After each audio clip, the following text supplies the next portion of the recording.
পৃথিবীর ভিতরে ছোট্ট একটা কথা বলে আমি আলোচনায় ঢুকবো। এমন কোন মজমা আছে কেউ বুকে হাত রেখে বলতে পারবে ওখানে গেলে আপনাকে গুনাহমুক্ত করবে, নেকি দিবে একমাত্র দিনের মজলিস ছাড়া?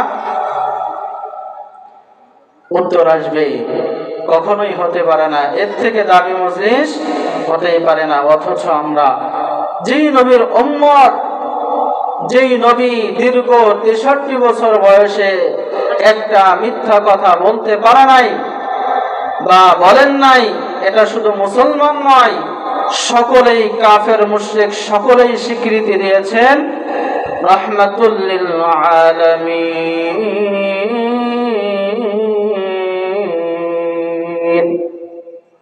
আল্লাহ রাব্বুল আলামিন নিজেই ঘোষণা করেছেন, আমার নবী মিথ্যা কথা বলতে পারে না, আমার নবী মিথ্যা কথা কল্পনা করতে পারে না।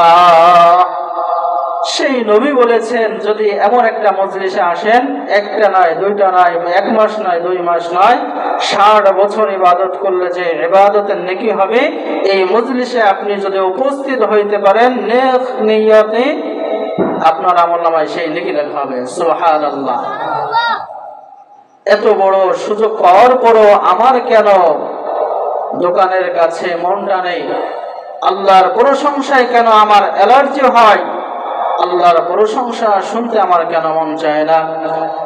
তাহলে কি আমরা ওই নবীর উম্মত হওয়া সত্ত্বেও এমন মুসলমান হইলাম যেই মুসলমান আল্লাহ রাব্বুল আলামিনের একটা গুনাহ করে ফেললে, সগীরা গুনাহ করে ফেললে, ওই উম্মত সাথে সাথে ইস্তেগফার করে আল্লাহ রাব্বুল আলামিনের মাহবুব প্রিয় হয়ে গিয়েছিল? একটা সগীরা গুনাহ, এই গুনাহ হয়ে গেল, তখন তাৎক্ষণিক তওবা করে আল্লাহ তাআলার কাছে মাফ চেয়ে নিয়েছিল। অথচ আজকে আমরা এই মজলিসে আসলে মনে করি আমরা বাধা পড়ে যাব। কি পড়ে যাব? বাধা পড়ে যাব। হুজুর এমন একটা ওয়াদা করবেন, করাইবেন বা কথা বলবেন, আমি যদি না মানি তাহলে আমি বাধা হয়ে যাব। অথচ আপনার কোরআনুল কারীমের নির্দেশ যে আপনি দ্বীনের কথা যখন বলবেন বা শুনবেন, আপনার ঈমান এবং আমলের ভিতরে তারাক্কি, অর্থাৎ আপনার মনের ভিতরে উদ্বৃত্ত হবে, আগ্রহ জন্ম হবে, ইবাদত করতে আপনার আমার জন্য মন চাবে, তখনই আমি মুমিন হইতে পারবো। সুবহানাল্লাহ। এই জন্য আল্লাহ রাব্বুল আলামিন পবিত্র কোরআনুল কারীমের ঘোষণা, আল্লাহ রাব্বুল আলামিন বলেন, আলা বিযিকরিল্লাহি তাতমাইন্নুল কুলুব।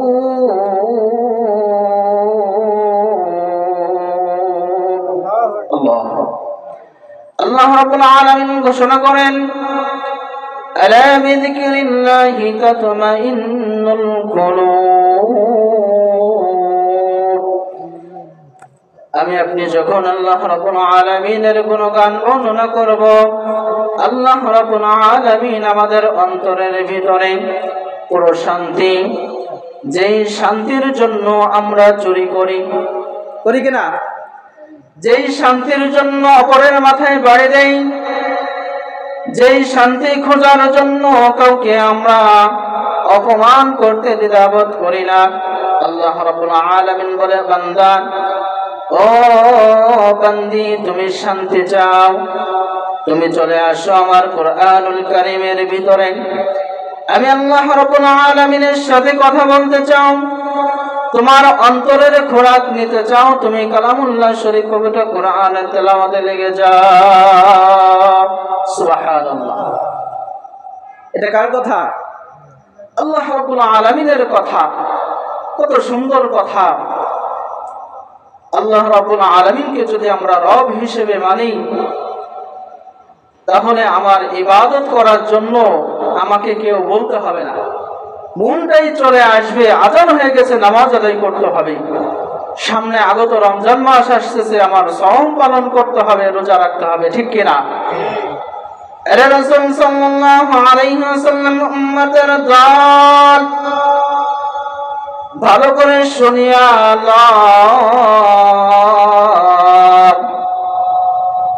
যদি তুমি শান্তি পেতে চাও, আল্লাহ রাব্বুল আলামিনের দ্বীনের পথে আসা ছাড়া তোমার আমার কোনো গতি নাই, ঠিক না? এই জন্য আমি বলি, তুমি রহমান, তুমি মেহেরবান, তুমি রহমান, তুমি মেহেরবান। সবাই বলো, তুমি রহমান, তুমি মেহেরবান। অন্ধ গাহেরা শুধু, অন্ধ গাহেরা শুধু তোমার গুণগান। বুঝে বুঝে না তবু শান। তুমি রহমান, তুমি মেহেরবান, তুমি রহমান, তুমি মেহেরবান। ভালো লাগে? দেখেন, একটু সময় আল্লাহ তাআলার ভিতরে ঢুকে দেখেন, আপনার অন্তর আমার অন্তর অবশ্যই আল্লাহ রাব্বুল আলামিনের ভিতরে চলে আসবে। আবার উপর আসেন, আসেন উপর আসেন, জায়গা আছে।